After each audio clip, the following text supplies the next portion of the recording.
Yo, what's up? My name is RetroPat, and welcome to my gaming diary. This series will essentially be a way to track my daily gaming achievements and add some extra value to them. It'll also be a great way for me to just track my historical progress and look back on in the future and see what I was doing around that time in my gaming journey. I play absolutely all different types of games, and I go for all kinds of achievements. But today, I'm back on Skyrim and still passively making my way towards 100% achievements completed. Here's the current list I still have to do. I have 63 of 75 currently earned, and then if I scroll down, you can see a fair amount of them. Standing Stones, Lost to the Ages is a quest that I'm currently in the middle of. I still have to do the Soul Tear stuff and learn the words of that. I think I have to summon a dragon and learn them from him, if I'm not mistaken. Collecting 15 Daedric artifacts is somewhat passive, I guess. Discovering 30 locations on the island of Solstheim, I'll probably have to go work towards directly. The 5 black books, I think I have 3 out of 5 done at the moment. I love dealing with that god in that world, so that'll be a fun one. Defeat a legendary dragon, I'm sure that might happen passively. We'll have to look into exactly on how to do that. And then build 3 houses and craft an item out of Stalrim. There's a couple more that aren't on that list, like having the bounty in all 9 holds. The one that kind of everybody has to objectively push for and go for, unless you're doing some sort of evil build. But in typical Skyrim fashion, before I can really work on the quest, Lost to the Ages, I really need to clear my inventory. I'm currently sitting at 541 out of 640 carry weights. I've got to run around to shops and sell a bunch of excess stuff I have laying around me, like random glass armors and tons of jewelry that I've been smithing. I've been getting my smithing level up here and there, so that's kind of getting up there. I want to eventually get it up to 100. I want to eventually one day get every skill to 100. That would be the real end game goal, but currently I've got smithing at 95, and I want to eventually unlock this ability since I've been saving all of my dragon bones in scales, and I don't think I've actually ever smithed any sort of dragon bone or scale armor in Skyrim, so it'd be a really cool once-in-a-lifetime thing to do. Well, I was going to run around to merchants, but I think it's just kind of a good time to head over to my own home. Sure, we'll give this girl 1,000 gold, why not?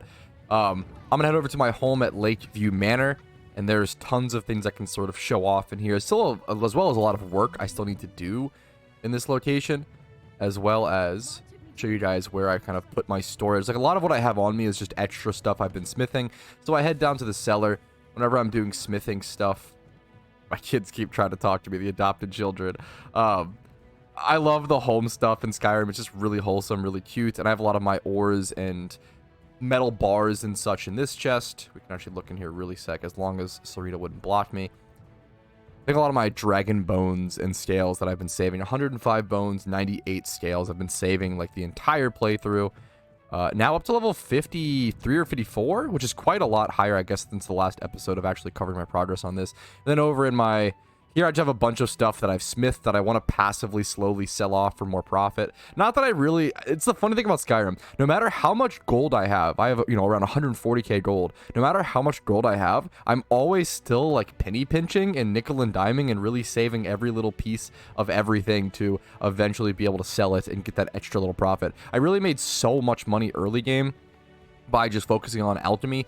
I really enjoy that. I really like focusing on alchemy. It's a lot of fun for me, not just for like the profit motive. It's probably one of my favorite skills in the game, but it's funny that it ends up being such an insane profit. There's so much jewelry to sell.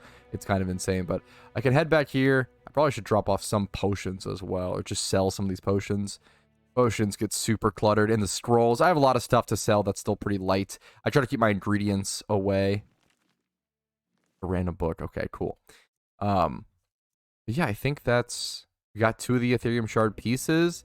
I still have my amethyst. Actually, I still have all of my ores. I just realized I still have a bunch of ores and ingots in my inventory that I think I've been buying from shops. I have been buying from shops to increase their gold amount and then also allow me to get more smithing XP. So if I have access to the materials, I should just absolutely go ahead and just make some stuff. I'm going to go ahead and make some ebony armor, for example, and just get that smithing XP using whatever materials I do have. We'll make an ebony bow next. Probably sells for decent profit. Enough for 1 more dagger, sure. Whatever XP I can get, I will take.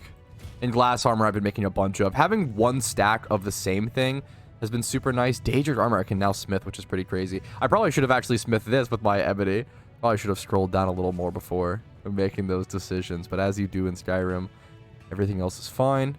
I can smith some Nordic stuff, so I want to go ahead and... I think I have a stack of Nordic bows in my chest. So I might as well go ahead and do that. Get the XP. Almost level 97 now. It's funny that I'm seriously really a noob when it comes to smithing. So I think I actually need Daedra hearts to smith any sort of Daedric items. So I couldn't even do that, even though I thought I could. We'll smith some of the orc stuff, any elvish stuff. I kind of just really go through and do whatever I can. If I really do the heavy armor for that, it's going to be so much weight to price. I do try to find something. Like usually the bows are pretty solid in terms of like weight to price. You could make a big stack of them. The warhammers are fine. Helmets look cool though. Let's do the helmets because they look cool. Perfect decision. And I feel like these give such little XP. I feel like it's probably not worth doing, and it's worth to keep my leather stuff. Actually, it's not bad at all, to be fair. Honestly, just buying a shit ton of leather items and smithing them is probably not a bad way to just get my smithing up aggressively. I know back in the day, the only time I've ever abused some sort of strategy was really, really early Skyrim. In really, really early ports of Skyrim on like the Xbox, for example. The strat was just to smith iron daggers. It was crazy how like not that expensive it was. It was super easy to get maximum smithing with iron daggers really early on.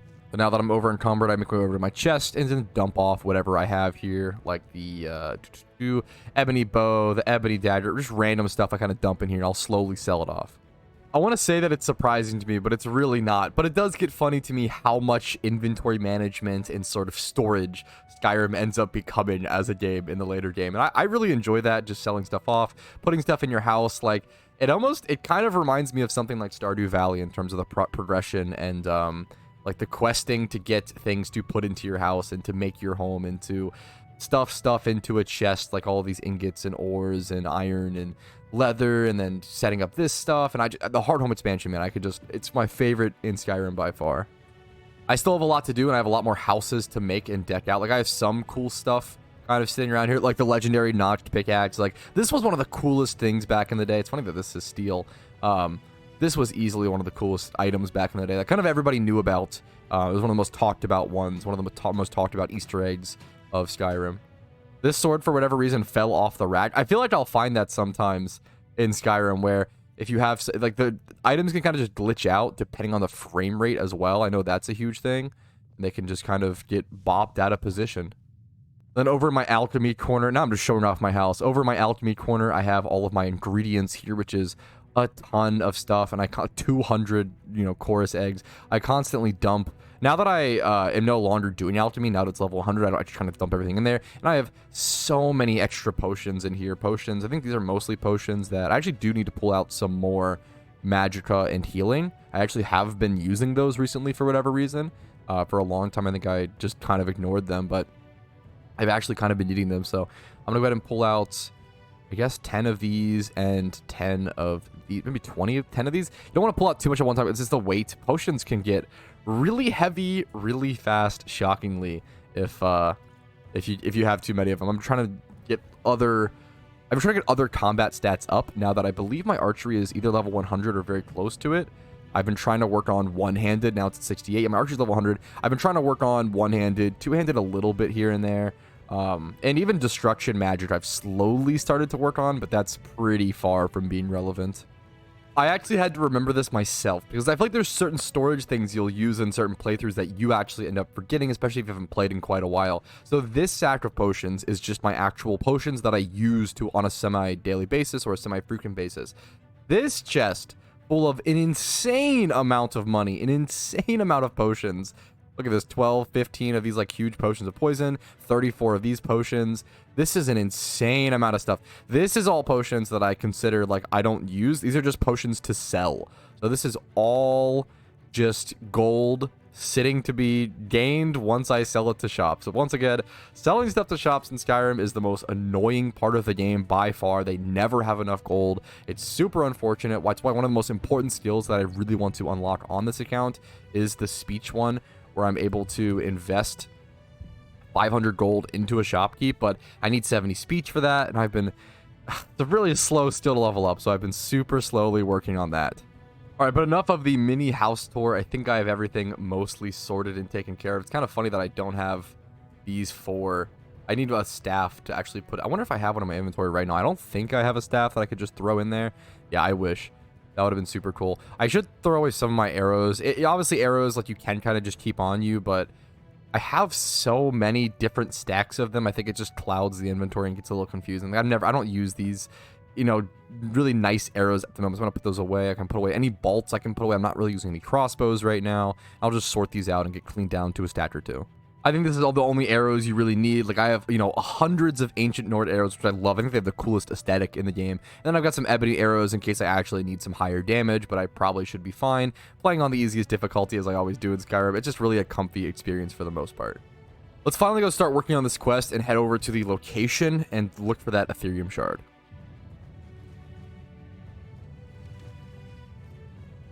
Wait, the third shard is just right here? By far the easiest one so far.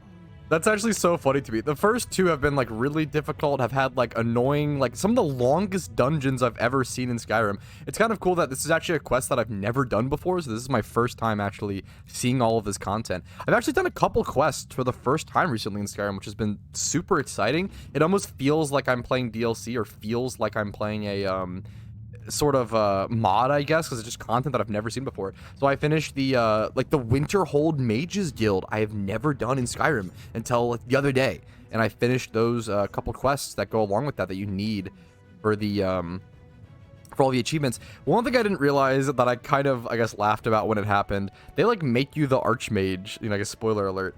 I didn't realize it's a little funny that in Skyrim you end up just being the leader of everything, like leader of the Dark Brotherhood, leader of the Thieves. Like if you do all those quest lines, like not only do you revive the guilds, you like become the leader in each one. It feels a little silly to me. Maybe one of the only times I've played Skyrim and been like, huh, that's kind of funny, but god damn, can you really be mad at this beautiful fucking game? Like being able to see that fire off in the distance. Are you kidding me? That is actually insane. Obviously, it's some sort of giant camp, but that is crazy. There's some design philosophy behind Skyrim where you're supposed to be able to constantly see things that you want to go travel to. It's like a huge part of the design philosophy is like, it's very, people always say it's like ADHD design philosophy where it's impossible to not get, there's a bear down here. It's impossible to not get sidetracked, or it's impossible to not find a million things to do while on your journey, which I am happy for. Let's go ahead. Am I getting stuck on the rock? I think that's what's happening. Third time's the charm. Rest in peace, Yogi. Alright, something kind of awkward slash funny about this quest is I think I have to go find the fourth shard on my own, and of course I'm using Google and guides to help me out with that, but it's kind of funny. I actually like checked out a Reddit post about this, and someone was like, hey, is my game glitched? Like, there's no quest marker for this. And there was a bunch of people just flaming him in the Reddit comments, being like, go, you know, that's why this quest was so good, is you gotta do it without the quest markers, Zoomer. And, you know, I am a huge fan. Playing games without quest markers is actually a really good thing. It does make you experience the world a lot more. I super understand it. You know, I played Morrowind. It's one of the strengths of that game for sure, as well as the lack of, like, one of them was lack of fast travel. In Morrowind, you had to like travel around the world a lot more and talk to many people, and it was a really good experience. But you know what? Skyrim is still a great game despite all that, and I think looking up a little quick guide on how to get to this location to work towards achievements is understandable. But I'm gonna take a quick little trek and travel and walk around the map. Actually, you know what I can do? I almost never use this, but this is actually one of the most perfect times. I can summon my horse, Arvok, who I don't really get to use very often. One of the coolest, you know, parts of the... I just love summoning and conjuring, and the fact that they added a conjuring horse spell is right up my alley. Let it be known that I think I heard a dragon's streams, so if you see me fighting a dragon very soon... Yep, there he is.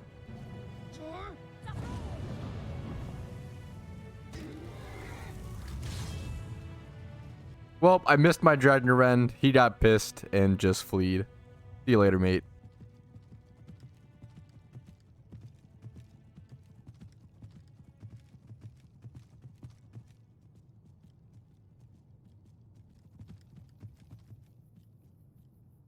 Alright, I did discover a cool new place, but it's not the place I'm looking for. I think what I'm looking for is something called like Deep Folk Crossing. I believe it might be this upcoming one. This might be right. Let's go check it out. We're looking for Deep Folk Crossing. Something around that name should be right. We'll see if this triggers it. There it is. Exactly. Deep Folk Crossing. So let's get off Arvok and continue our journey on foot. He's going to come with me. Okay, buddy.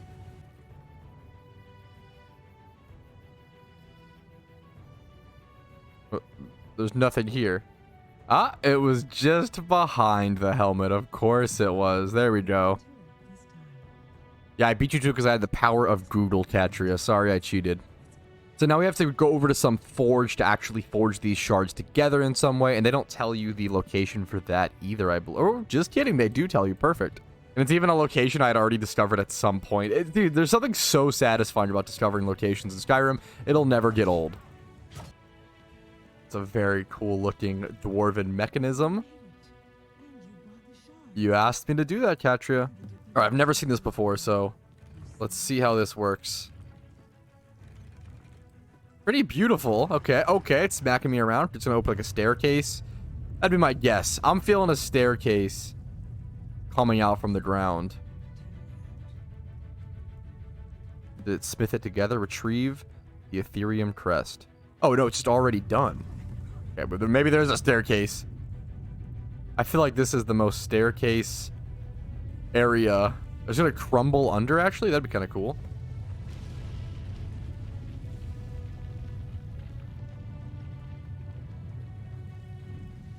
Okay, I expected a staircase downward, not a tower to come out of the ground. That's pretty neat. It's been really, really fun to experience this quest for the first time. It's embarrassing how long it took me to find this lever on this door here. I actually could not find my way out. Now we've got a nice little torch-lit walkway. It's going to light up as I walk by. Come on. Oh, come on. It's too gorgeous. You love to see it. The game continues to amaze. Okay, the nice little pretty waterfall. This is a beautiful area to experience for the first time. You're kidding. So glad I actually recorded this. That's awesome. Oh, come on. It's too good, man. It's giving... Oh, it's going to attack me. Come alive and attack me. Giving, like, National Treasure vibes. I'm going to try to attack it first, just in case. Oh, okay. It's chilling. National Treasure with Nick Cage when he sort of lights the fires. I forget if it's National Treasure 1 or National Treasure 2 where he does that. I think it's the first one where he lights the fires and they sort of light up the whole room and you see the extent of all the treasure. It's so silly, but it's a great scene. It's one of these puzzles. I actually did one of these the other day while doing, I feel like it was the mage storyline, the college quest, but I didn't even realize I've never seen one of these types of puzzles before in all of Skyrim before that quest. So what you're supposed to do, yeah, you shoot those little things, they spiral upwards to like put some impact on them. So the best way that I found is just by using a bow. But it was I don't know, I've never seen that puzzle before until yesterday, which is great. You know, I've played Skyrim for easily like around 2,000 hours. On this Steam account and on this specific playthrough, I think I have around like 150 to 200. Nothing crazy, but I've played Skyrim probably somewhere around 2,000 hours across Xbox, PC, different computers, different Xboxes. So many characters, at least like 10 plus characters that were all like level 40 to 50 plus. I've never reached max level. I don't know if I've ever reached 60 plus like once or twice. Go ahead and activate these, but it's cool to experience. It's insane to me that there's still content I haven't done. Like on vanilla Skyrim, let alone mods and such. It's just, that's what you want to see, you know, in a game. It's incredible. That lava flow is a little funny looking, but it's still pretty cool. Shut off the steam complete. Obviously something crazy is about to happen that I don't expect. Defends off the Guardians of the Forge. I want to switch over to my one-handed weapon and get some more XP while I do this, of course.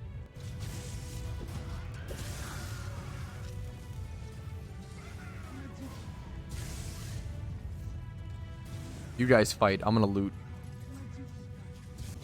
Yoink.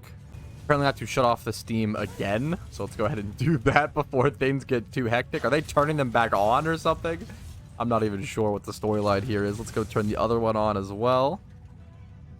Activated and beat these guys to hell. I'm about to die, actually. Be a little careful here. I'll wake up my fast heal spell. Get some of that restoration. Everything's about XP. Give me the restoration XP. Here comes the big boy. Now, for this guy, okay, I'm probably going to need a lot of things. Oh my god, he breathes fire. Is this for the valves? Or is he just mad at me? All right, with enough spells cast, shout, support, the Daedric Lord I've summoned. Let's go ahead and beat him down with our nice little mace. Okay, that was actually a really, really easy fight. There we go. Easy peasy. Tons of loot as well. Doesn't surprise me one bit, Cattrip, but I understand. You're coded to say that. Apparently, this is the only time we'll ever be able to use the forge. Okay, this is sick. Wait, I've never seen this before. I mean, obviously, but... well, I've got to test it. Okay, that does quite the damage, and your whole screen goes. Let's just commit. It wasn't obvious. Obviously, I quick saved beforehand. No worries to care about. Let's go ahead. And finally, I've never seen this before, so let's go ahead and do it. You have to, like, go in and actually... oh, so you only get one smith. Okay. Oh, okay, this is cool. So you have to pick one. Wow. Ethereal Staff summons a Dwarven Spider. I do love summoning stuff. Wow. Ethereal Shield. Enemies struck by this shield become ethereal for 15 seconds. That's really cool. I feel like I've got to go with the crown just by looking at it. Retains the last standing stone you held, granting you its effect in addition. Oh, that's incredible. Oh, yeah, obviously I want that. Plus, it's just cool. I mean, that's pretty sick. Plus, something to use outside of... I use the Mask of Clavicus Vial like everybody does, but I can use that more often or more in combat. And then the Clavicus Vial one I can just use while actually doing my speech and my kind of talking to, and selling stuff to taverns and merchants and such. Plus, I'm sure it just looks a lot better. I mean, I feel like I could be wrong, but yeah, that's a cooler look than the Clavicus, that mask, man, the Clavicus Vial mask. I'm pretty sure that's what it's called. I hate it. It's easily like one of my least favorite. If I can find it. Yeah, mask. Yeah, it's like, it's such a powerful mask, obviously, but I hate the look of it. I hate the aesthetic. It's kind of funny. I don't usually play a Khajiit. A female Khajiit is such an out-of-the-norm character pick for me. I usually play male Argonians, or I play a lot of Wood Elves, but I play Khajiits here and there. This was kind of a way to shake it up for me. It was a way for me to shake it up, but it's kind of funny how it's become like my main character nowadays, and how it's going to be the character I get all achievements on. But as you might have seen, that was an achievement unlocked. Going ahead and completing Lost to the Ages quest. That's super, super cool. All right, we can finally leave this place for now. Oh, see ya, Serena. You're a little too late. All right, I didn't expect today to just be one sort of achievement. I wanted to kind of do a couple of things, but I think this is a good place to call it. And I think putting these into more bite-sized chunks and having them be a little more daily journey is a cool way to do this series. So thank you guys for joining me on episode 2 of my gaming journal and just seeing what I'm doing today. It's funny that both 2 episodes have been exclusively Skyrim. I promise you more stuff is to come. I've been obsessed with Slay the Spire recently. I've been playing a little bit of Dota 2. I finished a game called Unpacking. I've been playing a fair amount of variety of games recently. It's just always not the easiest to record and actually talk about those. That's the more difficult thing, but hopefully you enjoyed. Like this video if it was some nice fun background content while you guys game today. Dislike if not, that's okay. Subscribe to the channel for daily videos, and I'll see you guys later. Peace, Reno.